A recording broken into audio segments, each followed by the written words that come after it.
In a flash, everything changed when I heard my husband's angry voice on the phone. He yelled, "Why do you always fall apart when I need you?" He didn't seem to care that I was in the hospital because our baby was in danger. He complained about being hungry and waiting for my cooking while I was stuck in the hospital. He said he'd had enough and was going out to eat with his parents, leaving me to figure out how to get home on my own. His anger made me feel even worse, especially because I was scared for our unborn baby and worried that I couldn't protect them. I used to be a dedicated cosmetic salesperson known for my hard work and success. I had many awards and loved my job. Meeting my husband felt like a dream come true, and our relationship quickly turned into marriage. When I found out I was pregnant, I had to make a tough choice. Leave my job to avoid the risk of miscarriage, thinking about what was best for our family's future. As my pregnancy progressed, my husband's support seemed to disappear. What used to be excitement turned into frustration. Simple tasks became overwhelming for me, and I struggled to meet his expectations. He would ask, "Where's my lunch?" and then criticize the simple sandwiches I made, saying I couldn't handle smells. He dismissed my difficulties with, "Pregnancy is not an illness," making me feel alone in my struggles. This was so different from the man I had fallen in love with. He stopped coming to doctor's visits and showed less concern for the household chores that were becoming too much for me. Our home, once filled with love and respect, felt like a constant battle as I tried to protect both myself and our baby. I hoped that we'd eventually find our way back to understanding each other. Maybe he's just tired and stressed from mentoring a new person at work. I kept telling myself that once the baby is here, his busy schedule will ease up and we'll settle into a good routine as a family. I reassured myself, whispering "okay," while gently touching my growing belly, trying to stay positive despite the challenges with my changing body and our strained relationship. Things between my husband and me haven't improved.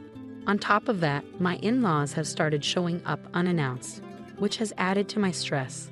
They criticize the cleanliness of our home and worry about how we'll manage with the baby, but they still expect me to serve them food right away. I feel overwhelmed and unprepared, and their visits always end with disappointment. My husband never stands up for me and seems to agree with their criticisms, making me feel like I'm not good enough. One day, while heavily pregnant and sent out to buy groceries, I collapsed from exhaustion. I woke up in the hospital, having passed out from overdoing it, but thankfully, our baby was fine.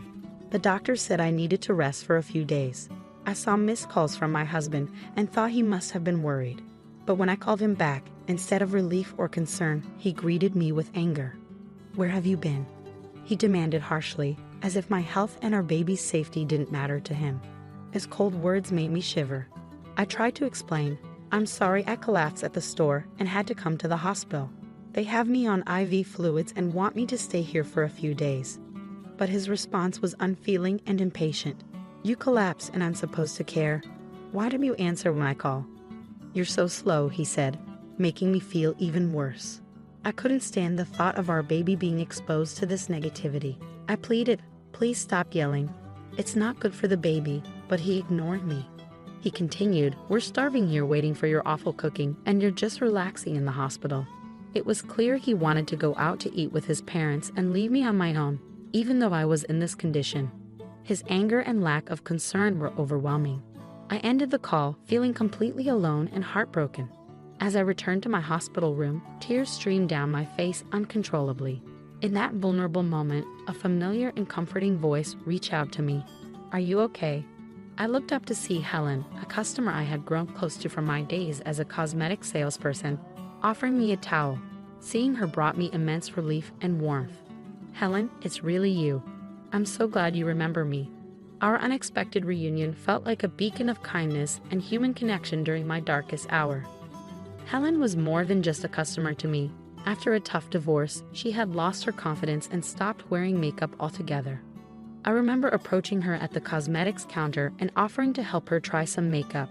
The change in her wasn't just physical. It was a boost to her self-esteem and a step toward emotional healing. Over time, Helen became a friend, not just a client.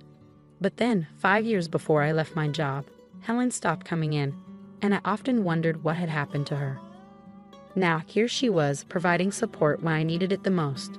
"I had been hoping to reconnect with you, Helen," I said. "I was surprised to find out you had left your old job when I went looking for you." "I'm sorry for just showing up out of the blue," she replied. I had been working abroad. I run a business overseas, and it's been very busy. I hadn't had a chance to enjoy summer or good food in ages.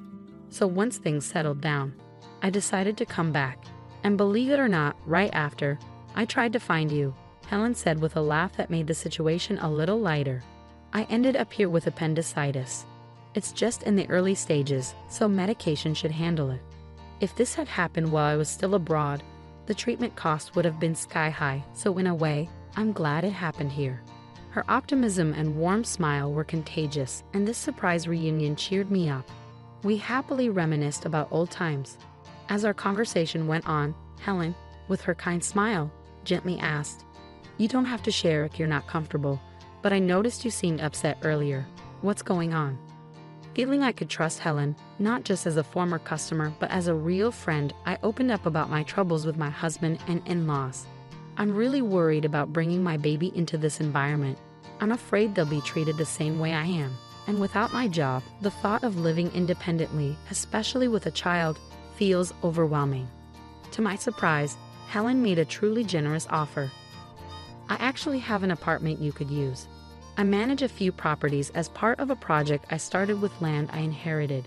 It's a cozy 2-bedroom with a separate bathroom, soundproof walls, and it's in a safe neighborhood close to supermarkets and a police station. You wouldn't need to pay a deposit right now, and you can start paying rent whenever you're ready. It's a really good deal. What do you think?" Helen's excitement and sincerity were so genuine that I couldn't help but laugh in disbelief. "Are you sure you can offer it at such great terms?" I asked, overwhelmed by her kindness. "Absolutely," Helen said. "I trust you'll take good care of the place, and I think it's important to support each other in tough times. You're more than welcome to stay there," she assured me with a warm smile. Helen's unexpected kindness felt like a ray of hope. It wasn't just an offer of a place to stay, but a chance for a fresh start. Her generous gesture was something I couldn't refuse, so with heartfelt gratitude, I accepted. Days later, once the doctors gave me the all clear, I left the hospital and moved straight into the apartment Helen had set up for me. She had arranged everything effortlessly over the phone, showing incredible generosity. I didn't go back to the home I shared with my husband. Instead, I embraced this fresh start in Helen's cozy and welcoming apartment. Although I felt a bit guilty about not paying rent right away, Helen just laughed it off, telling me not to worry. While my husband was at work, I went back to our old home to pick up my things. It felt strange and empty, much like how I felt inside. Helen's support went beyond just offering the apartment. She connected me with a lawyer who had helped her before, and this solidified my decision to pursue a divorce. The lawyer's encouragement gave me hope, and with each hospital visit confirming the health of my baby, my resolve grew stronger. One day, as I left the hospital, I was alarmed to see my husband waiting for me. I panicked and tried to leave quickly, but my pregnancy made it hard to move fast. He confronted me about the lawyer and our living situation, gripping my arm tightly. I stood my ground, insisting that any discussions about the divorce, compensation, or child support should be handled through the lawyer. I refused to return home with him. As he tried to force me to go back, a young woman stepped in to help. Rebecca, as she introduced herself, immediately stood in front of me, showing clear protection. Her familiar interaction with my husband George revealed the underlying tension. Rebecca firmly told George he couldn't take me against my will, and even threatened to call the police. Her determination and the mention of the police were enough to shift the situation, giving me a glimmer of hope and the strength to assert myself. Seeing Rebecca's seriousness, George looked frightened and quickly left. I felt a wave of relief that nearly made my legs buckle. Rebecca immediately came to my side to support me. "Are you okay?" she asked, and I apologized, feeling overwhelmed by relief. Rebecca quickly called a taxi for me, insisting on making sure I got home safely. Despite feeling bad for causing her trouble, she reassured me it was no problem. When I told her my address, she was surprised to learn that I lived just below her. It was a happy coincidence that we were neighbors. Rebecca, cheerful and kind, turned out to be a new employee at George's workplace. She had reported his inappropriate behavior, which led to him being removed as her mentor. George was known for his lack of empathy toward female employees, often making insensitive comments about personal issues like menstruation and marriage. Rebecca shared that George's behavior wasn't just a problem at work. I had experienced it firsthand during my pregnancy. 3 weeks after meeting Rebecca, we had become good friends, enjoying dinners together. She shared that George had been moved to a subsidiary company after multiple complaints and problems at work. Interestingly, Rebecca was Helen's daughter, the same Helen who owned the apartment I was staying in. George had previously bragged about handling Helen's account, but his poor behavior led to his demotion. Helen had pushed for George's transfer after learning about his actions both at work and toward me. Rebecca, determined to address workplace issues on her own merit, had only acted after realizing my connection to her mother. Helen had encouraged Rebecca to gather and present evidence against George, which led to his transfer. With George's reduced income and increased workload, his position had changed significantly. Helen, drawing on her experience, advised me to stay firm and not be swayed by George's attempts to gain sympathy, which was incredibly reassuring. After I decided to divorce George, he tried to contact me through the lawyer, expressing how tough work was and how much he missed me. He even apologized and asked me to come back, but I remained resolute in my decision to divorce, supported by Helen. George had no choice but to accept the divorce and agree to the terms for child support and damages. As time went on, I faced a new challenge with my in-laws, especially my father-in-law, who was overly excited about the baby being a boy. I sensed trouble brewing, and it wasn't long before my in-laws made their move. One day, while I was heading out, my father-in-law grabbed my arm.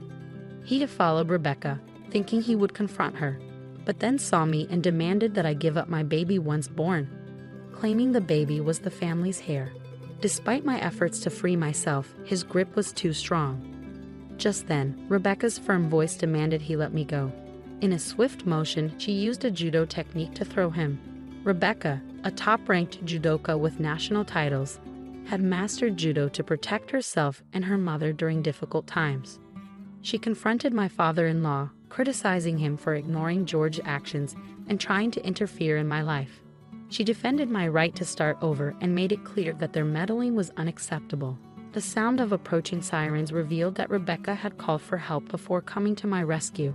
My mother-in-law, who had been waiting in a nearby car, watched quietly as the police arrived and took both her and my father-in-law away. My father-in-law was arrested, and after some reflection, my mother-in-law decided to divorce him and start a new life in the countryside. George tried to persuade his mother to let him come with her, saying he was fed up with his job and the family drama, but she firmly rejected him. Through the lawyer, my mother-in-law sent her apologies and left some money as a gesture of goodwill. Helen explained that it's common for people to feel lost after leaving a marriage and that the money was likely her way of apologizing and supporting my son's future. I was surprised by her support, given her past behavior, but grateful for her attempt to make amends. After finalizing the divorce, I gave birth to a healthy baby boy. My mother-in-law chose to live in the countryside, preferring solitude over staying with George. When my father-in-law was released from custody, he found that the house had been demolished by my mother-in-law before she left. He ended up moving in with George, which only led to more problems and eventually caused George to resign from his job due to a damaged reputation. Despite the upheaval, child support payments continued to come in reliably, likely managed by Helen and the lawyer. Rebecca was recognized at work for her efforts and became a project leader, earning admiration from her colleagues. Helen's projects, including women-only properties and housing for foreigners, were thriving. As for me, once my son was old enough, I planned to return to work. Helen had offered me a position at a new high-end cosmetics store she was opening. She continued to support me and showed affection for my son, as if he were her own grandchild. Rebecca also made time to visit us. Both of them reminded me of the strength and kindness that had carried me through the toughest times. I was determined to be as strong and protective of my son as these incredible women had been for me. Get out! My mother-in-law, Catherine's harsh words hit me like a cold wind when it was decided that my husband would be sent to work in another country. Catherine took our house away from me and my little girl. With no place to go, I ended up in the park, holding my 2-year-old daughter, feeling lost and unsure of what to do next. Suddenly, police officers surrounded us. "Please come with us to the station," they said as rain poured down, making me shiver from the cold. Reluctantly, I followed them to the police station. There, I was surprised to see someone unexpected waiting for me. My name is Emma, and I'm turning 35 this year. I met my husband Bob at work, and after dating for a year, we got married. When we had our daughter Lily 2 years ago, I stopped working. Now, I live with Bob, Lily, and my mother-in-law, Catherine. We used to rent a place, but after Catherine's husband passed away and she started having trouble with her knees, we decided to live together and bought a new apartment. We thought it would be best to live somewhere with good transportation access because of Catherine's knees. Buying an apartment was cheaper than a house at the time, and it has an elevator, which makes life easier. Catherine also preferred the apartment, so we made a down payment and took out a 35-year loan. Bob's job often requires him to travel or relocate, but since we bought the apartment, we were told he wouldn't be transferred for a while. However, he travels for work more than other employees, about once a week to other states. Having a 2-year-old daughter, I feel really stressed when my husband Bob goes on his business trips. At first, my mother-in-law Catherine was helpful, but now she doesn't help with taking care of our daughter at all. Instead, she makes more work for me. For example, she eats and leaves her dirty dishes lying around, and she doesn't rinse cooking utensils after using them. I'm often busy with our daughter, so by the time I notice, the food is stuck to the dishes, making them hard to clean. Even when I ask her to at least rinse them, she just says sorry and promises to do better next time, but she doesn't. I notice that she rinses the dishes when my husband is around, but not when I'm alone. This made me think that Catherine is intentionally making things difficult for me. Sometimes, when she asks if I need anything from the store and I say no, she later tells me she actually needed something, which happens a lot. I used to try to help Catherine a lot because of her bad knees, but now I'm feeling less inclined to do so because of her behavior. I thought about talking to my husband Bob about it, but he's already stressed from work, so I didn't want to add to his worries. Catherine's behavior started soon after we moved in together, and it's been going on for years now. When I talked to a friend about it, she said it sounds like Catherine is bullying me and suggested I talk to Bob about it. But I worry that if I do, Catherine, who doesn't have any other family, might end up in a care facility. So I thought it might be better to just deal with it. However, one day, something happened that made me reconsider. That day, I planned to drop off my daughter Lily at my parents' house. They love having Lily over for sleepovers. Thanks for always bringing Lily. We love having her here. Why do you stay over sometimes too? My mom suggested. I'd love to, but I'm worried about leaving Catherine alone. I'll head home. Just don't spoil Lily with too many toys, I replied. After a nice chat, I left and headed back to our apartment where Catherine was waiting. When I got back, I realized I had forgotten my keys inside. At first, I was worried, but then I remembered Catherine was home. I tried calling her using the intercom, but there was no answer. Maybe she had gone out. I decided to wait outside for a while. But even after waiting for 2 hours until it got dark, Catherine didn't come back. When another resident returned and unlocked the main entrance, I followed them in. Catherine rarely goes out at night, so I was sure she was still at home. I rang the intercom again, but still no response. I could hear a faint sound from inside, confirming Catherine was there. I tried a few more times, but she refused to answer. Feeling defeated, I decided to stay at a nearby motel for the night and planned to sort things out when my husband Bob returned from his trip. What happened? Out shopping. I told Bob that Catherine had locked me out. He was understandably upset for me, but Catherine just brushed it off, saying, "Oh, maybe I didn't hear you because of my hearing." I'm getting old, with a smirk on her face. I was relieved to be back inside. After getting my keys, I went to pick up Lily from my parents' house. When I talked to my parents about what happened, they said, "Sounds like Catherine is making things difficult for you. If it gets too much, you can always come back here." Their comforting words brought tears to my eyes, but I quickly wiped them away before heading home with Lily. For a while, things seemed okay with Catherine. But then, out of nowhere, Bob's international transfer became final, It was a permanent move, not just a short business trip. We finally bought a place, and now this international assignment. What do you think? Bob asked me. I think it's best for you and Lily to stay in the US, I replied. But when he asked if I could handle living with my mom, I hesitated. Thinking about the potential stress it could cause Lily, I decided it would be better for us to stay in the US. After we made that decision, Bob had to leave for Europe. Although he was worried about us, he was really busy with work, so it was just me, Lily, and Catherine at home. But things quickly went downhill once Bob left for Europe. Catherine's attitude completely changed. On a stormy day when it wasn't safe to go outside, Catherine dropped a bombshell on me. Now that Bob's gone, wouldn't it be better if you and Lily move out? She said. Excuse me? What do you mean? I asked, shocked. Just what I said. I'll take over from here. I just feel I can't relax with strangers in the house. I'd appreciate it if you could leave right now. I couldn't believe what I was hearing. Catherine's request felt like a slap in the face. Despite not being blood relatives, I had always treated her like family and tried my best to make our living situation comfortable. But to Catherine, it seemed like we were just unwanted guests. As I contemplated gathering our belongings and returning to my parents' place, Catherine uttered, "Instead of wasting time, why don't you just leave?" Before I could react, Lily and I found ourselves standing outside, still in our everyday clothes, evicted from our own home.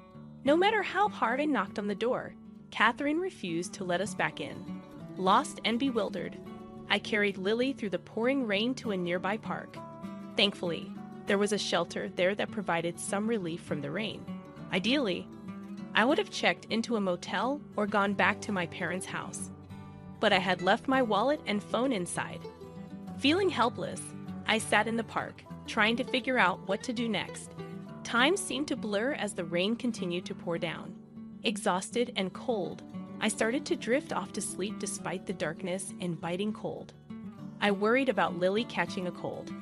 As terrible as it seemed, the only option I could think of was to walk to my parents' house, even though it would take 3 hours. As I sat there pondering our predicament, I noticed 2 faint lights in the distance coming closer. Due to the rain, it was hard to see clearly, but I could make out that they were from 2 police officers.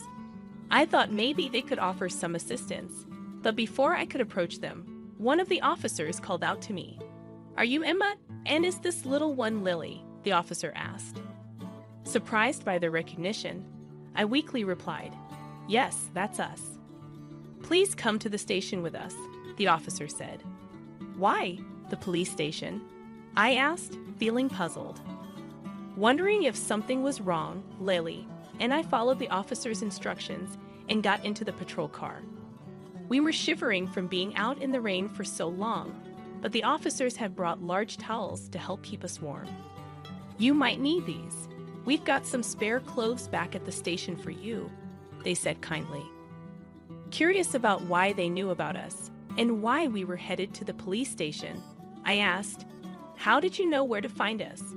They replied, "We'll explain everything once we're back at the station. For now, just try to relax." Exhausted, I soon drifted off to sleep and woke up to find that we had arrived at the police station. Following the officers inside, I was surprised to see Catherine and my uncle waiting there. "Uncle, what are you doing here?" I asked, puzzled by his presence. "He was contacted by Bob," my uncle explained. "Bob suspected you might be having problems with his mom, and since he's overseas, he asked me to keep an eye on things for him." According to my uncle, Bob had talked to him about this issue previously. He said Bob had asked him to keep an eye on things because he couldn't be there himself. My uncle had seen us out in the rain earlier today. He had considered taking us in himself, but he thought Catherine's actions were extreme, so he decided to report it to the police. That's how the officers knew where to find us and came to help. Catherine had also been summoned to the police station. She sat on the sofa, glaring at me, appearing unaware of why she was there. "Why do I have to be here? My knee is bad, you know. If Bob was here, this wouldn't be happening," Catherine argued. But the whole situation stemmed from Bob asking my uncle for help. In discussions with the police, it seemed likely that there could be legal consequences. Therefore, I was advised to consider hiring a lawyer. That's an exaggeration. I just locked the door, that's all. I didn't do anything else, Catherine defended herself. Do you even realize what you've done? You threw Emma and a little child out in pouring rain. That's unforgivable. My uncle defended us, asserting that I was the rightful owner of the house. That's impossible. Bob is the head of the household. He's the rightful owner. Now that he's not here, it should be mine, Catherine argued. Catherine believed Bob was the owner, but she was mistaken. In fact, my uncle, who runs a real estate business, helped us get a great deal on a condo. Bob suggested putting the property under my name. I didn't think much of it at the time, but now I'm grateful I listened to Bob's advice. Following my uncle's guidance, I decided to hire a lawyer. The lawyer explained that it would be difficult to remove Catherine from the house. Therefore, the best option might be to place her in a care facility. Upon hearing the lawyer's advice, I immediately called Bob to explain the situation.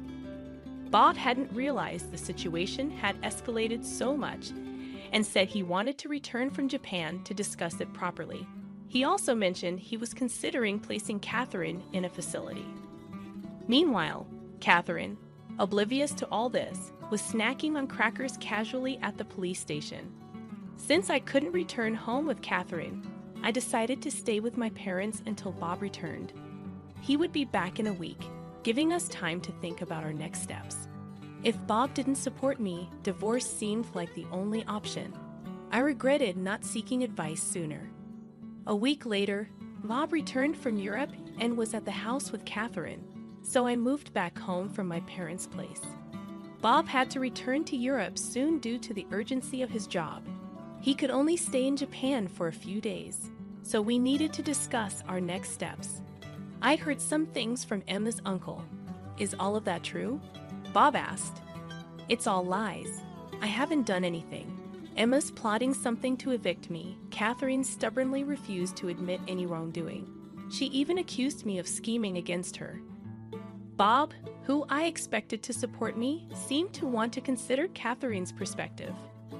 I understand. So do you have any evidence to prove Emma's plotting something? He asked. Evidence? Of course not, Catherine replied. I see. Emma, do you have any evidence? Bob turned to me.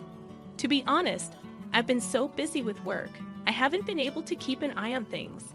I'm not sure who to believe, I admitted. I handed Bob something I had with me. What's this? He asked. It was a voice recorder I had been using. It contained recordings of Catherine's verbal abuse towards me, including the time she evicted us. When Bob played it, he heard Catherine saying hurtful things like, "Such a worthless wife. I wonder why he even married you." Hearing this, Catherine quickly began to defend herself. This is taken out of context. Everyone has their moments, right? I was just frustrated at that time, but it was just this once. As Catherine claimed this, the voice recorder played more recorded verbal abuses, showing that it wasn't just a one-time thing. Bob's hand, holding the voice recorder, trembled with tension and anger. Meanwhile, Catherine looked guilty. "Mom, what is this about?" Bob asked, but Catherine remained silent. "If you won't answer, then I assume this is all true. If so, I need to protect Emma and Lily. You understand that, right?" Bob's anger was palpable, something I had never seen in him before. Catherine, seeing this side of Bob for the first time too, looked frightened and couldn't say a word. After several discussions before Bob's return to Europe, I made it clear that I couldn't continue living with Catherine. With Lily around, I couldn't risk another incident like the one before. Bob seemed to agree, leaning towards placing Catherine in a care facility. However, Catherine strongly opposed the idea, making the discussions more complicated. Despite the opposition, I decided to sell the house. "You can't stay here anymore. If you don't want the facility, you'll need to find another place," I told Catherine. "How dare you decide this on your own? I won't allow you to sell the house." Catherine resisted the idea, but it was a difficult request to ignore. Lily and I had already decided to move to Europe. Bob regretted not being more present for his family and wanted to be there for us moving forward. Although I was hesitant about living abroad, knowing Bob would be with us reassured me. Plus, Lily is only 2, and it would be beneficial for her to learn and grow in Europe. Therefore, selling the condo, which still had a mortgage, was the only viable option. If we left it as it was, Catherine would have to cover the mortgage, but her fixed income wouldn't suffice. Given her future prospects, it was crucial for someone to assist her. Despite our efforts, Catherine refused to move into a facility voluntarily. So we had no choice but to arrange for her to be placed there forcefully. I'm sorry, but I have to head back to Europe. Could you handle any necessary procedures here? Bob asked before leaving. With the help of others, I managed to finalize Catherine's admission into the facility. The staff there kept me informed about her condition, but unfortunately, she wasn't doing well.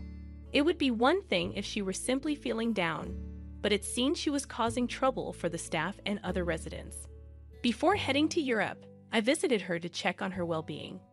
However, she lashed out at me, accusing me of locking her up in the facility. She also complained to the staff about the food, comfort of the beds, and other residents' behavior, expressing frustration and dissatisfaction. When I apologized to the staff for Catherine's behavior, they were very understanding. "It's okay," one of them assured me. "We're used to dealing with this kind of behavior. Just leave it to us. We'll keep you updated, and if anything happens, we'll give you a call, so don't worry." Despite all the trouble Catherine caused me while we lived together, I couldn't help but feel concerned as I headed to Europe. When I arrived in Paris, Bob met me at the airport, and we went to the apartment we had rented. Rents in Paris are known to be higher than in Texas, but thanks to the housing allowance from Bob's company, we were lucky to find a spacious and affordable place. Living in Paris has been a delightful experience for me and Lily. Our neighbors are incredibly friendly, even though I'm still learning French. Recently, one neighbor shared wine and cheese with me, and I returned the favor with mac and cheese. I'm slowly learning French, and Lily is picking it up too. I've enrolled in a language school to improve further, where I've made friends with other Americans new to France. In the past, I had to constantly worry about Catherine back in the States, which often stopped me from fully enjoying outings with friends. But here in Paris, I can relax and enjoy leisurely lunches. My main concern now is Lily, who is still too young for kindergarten. Most kids in France start kindergarten at 5, so I hope she learns enough French by then. Luckily, Lily seems to be learning quickly. Once Lily starts preschool, I'm considering getting a job. Bob is supportive of me staying at home, but being in Paris has made me want to explore new opportunities. I've made friends with a waitress at a nearby cafe who hinted there might be a job for me there. The cafe is popular among Americans and locals learning English, so it could be a great fit. While there may be challenges ahead, living in France has strengthened our family bonds. I feel more confident expressing myself, and I believe we'll face any challenges together as a family. Overall, I've never been happier in my life. 2 years after we got married, I still felt like we were just starting our journey together.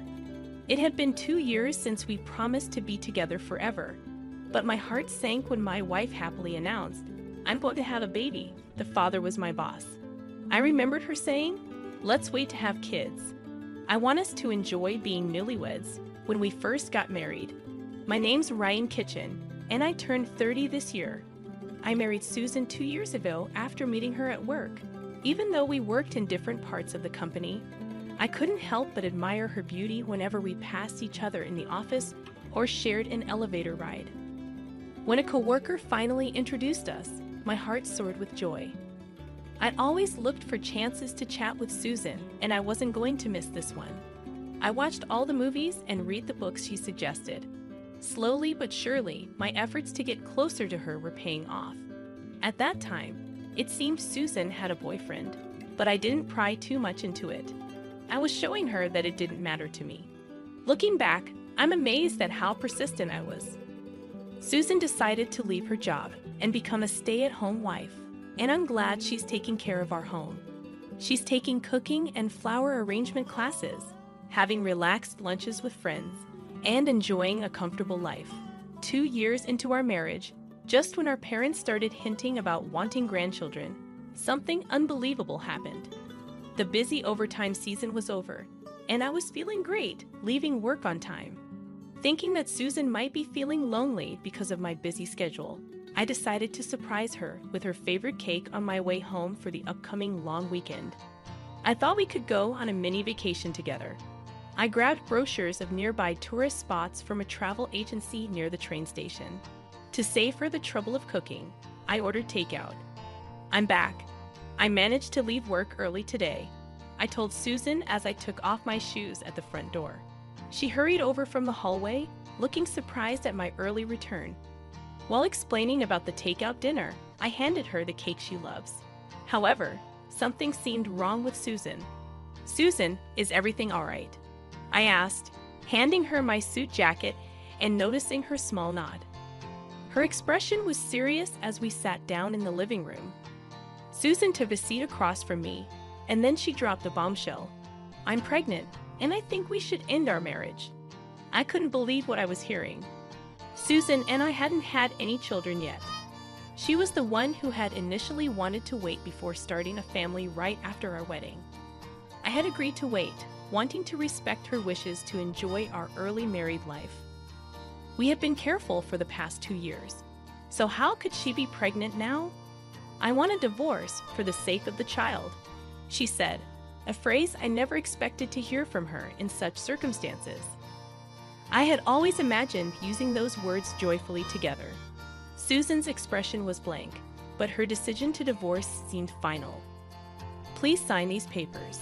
"I want a divorce for our child," Susan said, laying out divorce papers already signed by her.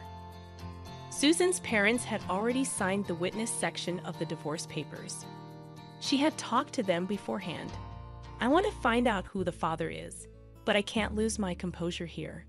I have my dignity too," she explained. "So you're sure about this?" I asked, and Susan nodded firmly in response. After that, I struggled to keep the pen steady as I signed the papers. Susan neatly folded the divorce papers, indicating she had already packed her belongings. With a large suitcase in hand, she made her way to the door, leaving me speechless. I couldn't find the right words for Susan as she prepared to leave. She didn't look back at me. Her feelings for me were gone, evident from her expression. She disappeared into the fading light, dragging her suitcase behind her. All I could do was watch her leave. That night, I drank alone until I passed out.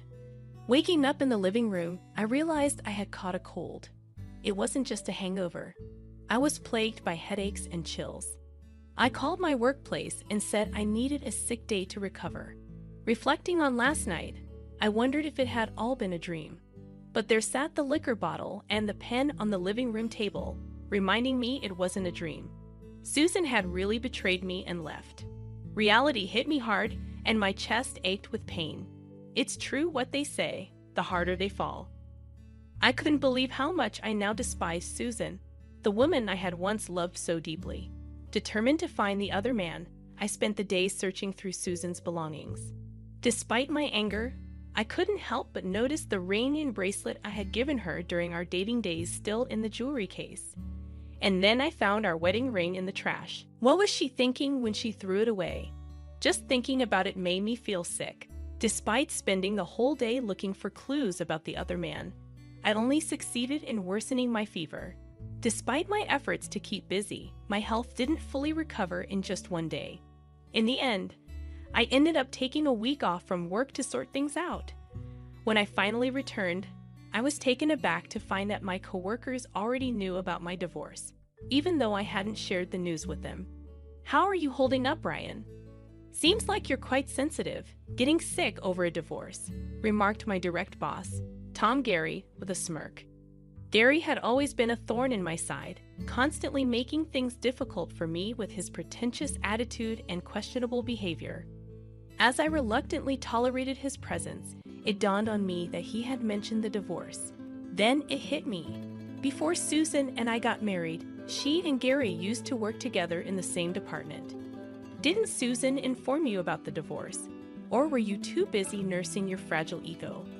He taunted, and suddenly everything clicked into place. Are you the father of Susan's baby? I asked through gritted teeth. Gary, with an air of superiority, confirmed it. That's correct, he replied, clearly enjoying my discomfort. In that moment, I didn't fully comprehend the gravity of my actions. When I regained consciousness, Gary lay sprawled across the room, surrounded by a toppled chair and scattered desk items. My fist throbbed with a dull pain, a testament to the altercation. The scene resembled a chaotic festival, with some people assisting Gary while others attempted to restrain me. Despite being struck, Gary found amusement in the situation, laughing at the trouble I had unwittingly invited. He had manipulated me into losing control. Gary happened to be the grandson of the company's founder, making matters worse. By punching him, I had assaulted a future executive. Predictably, I was suspended and ultimately terminated from my job.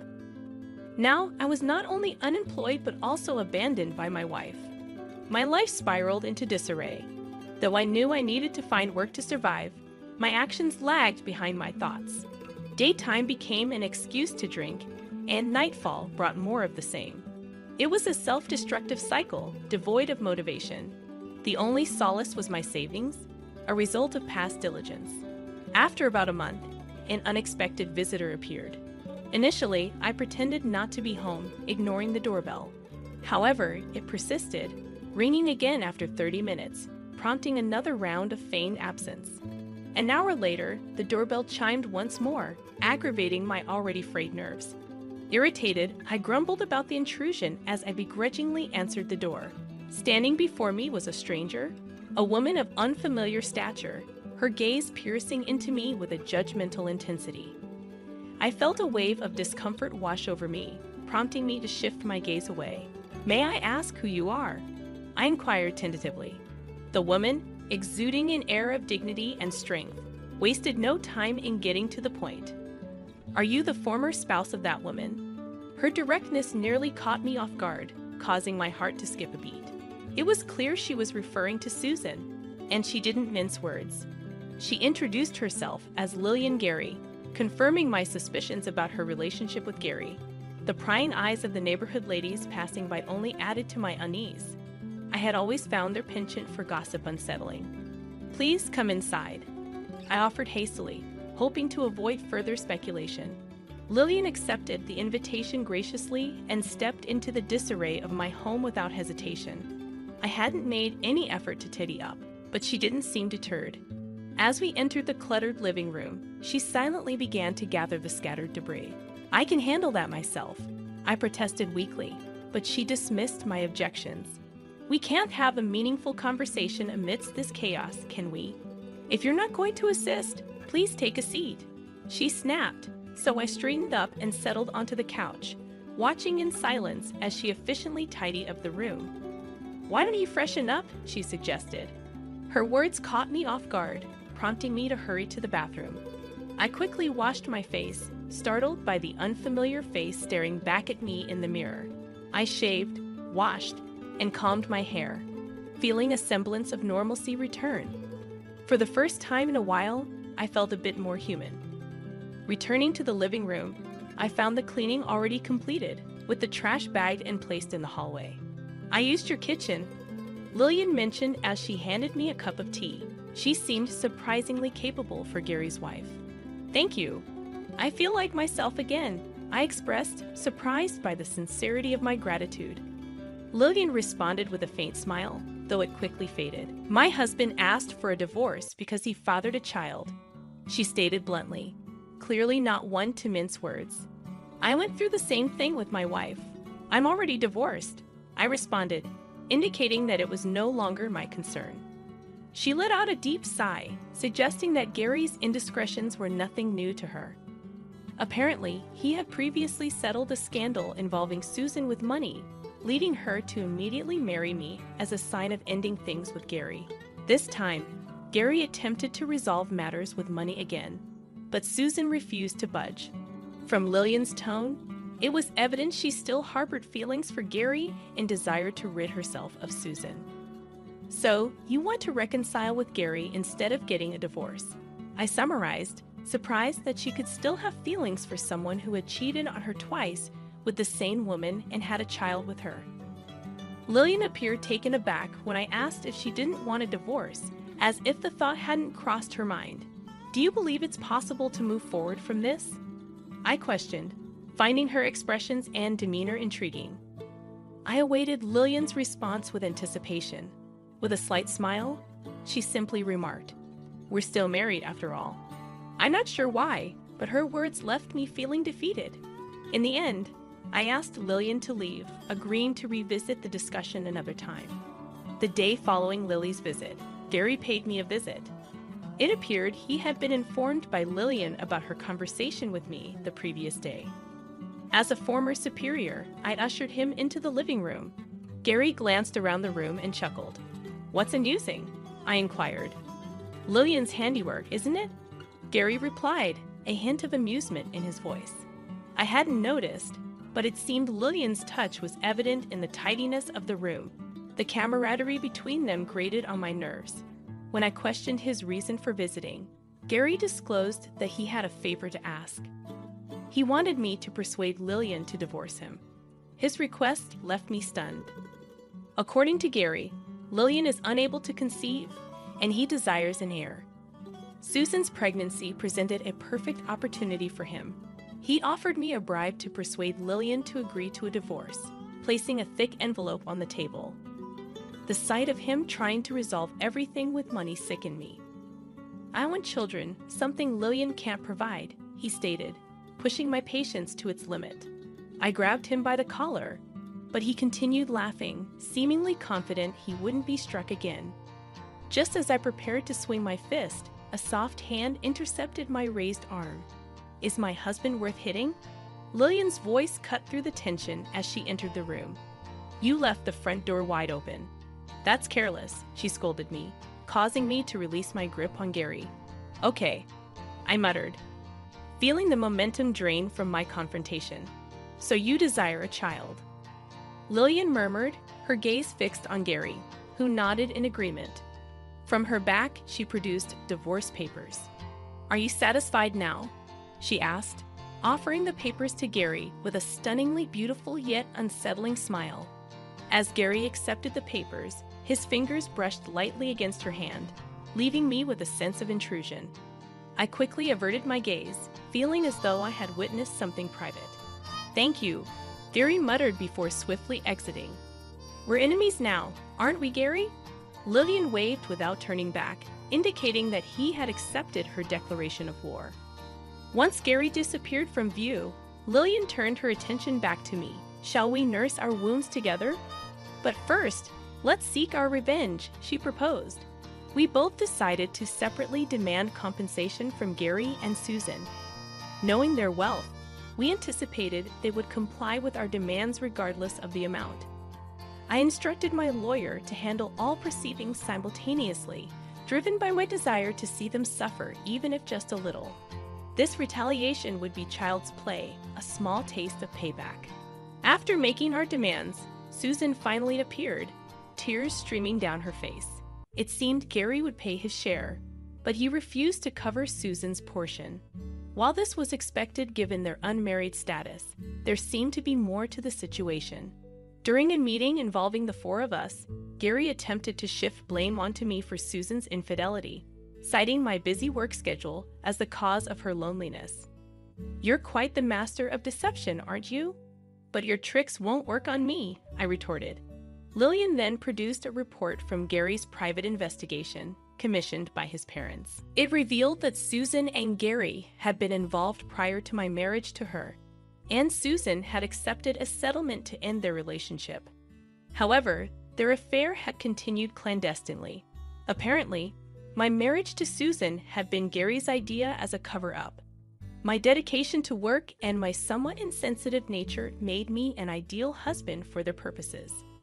Additionally, working alongside Gary provided them with a convenient means of monitoring me. The level of detail in the report compiled by Gary's parents at significant expense, was astonishing. Lillian calmly read through the contents, causing Gary and Susan's faces to pale. Susan was the first to crack, her hysterical screams filling the room until they were cut short by tears. "Stop it now. It's not good for the baby if you stress yourself out." We reprimanded her, prompting Susan to flinch. Under the weight of Lillian's icy gaze, Susan fainted on the spot. Gary, in a panic, rushed to her side, cradling her in his arms. Lillian's smile hinted at her surrender. "That's a pity. I believe Lillian truly loves Gary. Love and hate are two sides of the same coin. The deeper the love, the deeper the hate," she mused. It seemed Gary understood this too. In the end, I played no part in the discussion, as Lillian dominated the conversation. As the meeting concluded, Lillian laughed at me, saying, "That's it." Afterwards, news of my divorce spread throughout the workplace, as I had disclosed it to my colleagues. Despite the company's attempts to keep it under wraps, it was too late. Gary found himself sidelined at work and estranged from his family. Susan, now remarried, struggled with issues involving her in-laws. Gary's parents, who favored Lillian, treated Susan poorly, having driven Lillian away. Once all the alimony and other matters were settled, I invited Lillian for coffee. She shared her current situation, working at a friend's company while living independently. "I can't have children, so I need to be self-sufficient," she explained. Seeing her speak with such sincerity eased my fears. "I don't agree with your reason for independence," I admitted, surprising both of us with my firmness. I noticed she still wore her wedding ring, a reminder of Gary. Summoning my courage, I expressed my feelings, asking her to wait until I found a job. "I hope to become your partner," I confessed. Lillian seemed taken aback at first, but then chuckled, acknowledging her complexity. "I know I can be difficult," she admitted. "I'm well aware," I replied, gently tracing the back of her hand with my finger. It seemed she was letting go of her past as she removed her ring. Then she lightly touched my hand, her affectionate gesture filling me with warmth. "I'll make you happy, so please wait," Lillian explained, her laughter brimming with joy. In that moment, I vowed to protect her smile forever. As the video concluded, I reflected on our journey together, eager for the future. What did you think? Subscribing to the channel will encourage us to produce more.